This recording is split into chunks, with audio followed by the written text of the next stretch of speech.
Hi everyone, welcome back to another video from Gameplay Classic. In this video, I'm going to show you how to send message in Ludo King. To send a message in Ludo King, first of all, open up the Ludo King app on your device and log in. Once you're in the home page of Ludo King, go ahead and tap on the social button at the bottom of the screen.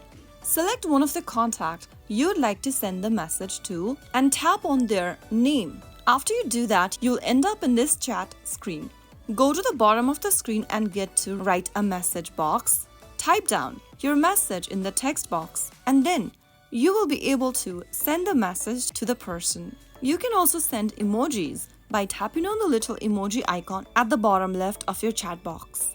Select one of the emojis from the list to send it to your friends. After you send your message will appear on the screen for the other player to see. After finishing with your message, you can then get back by tapping on the little back button at the bottom left in order to close the chat box and continue playing. So that is how you can easily send a message in Ludo King to one of your friends or contacts. If you found the video helpful, make sure to give us a thumbs up and subscribe to Gameplay Classic for more tutorial videos like this. I will be back again in the next video. Thank you for watching.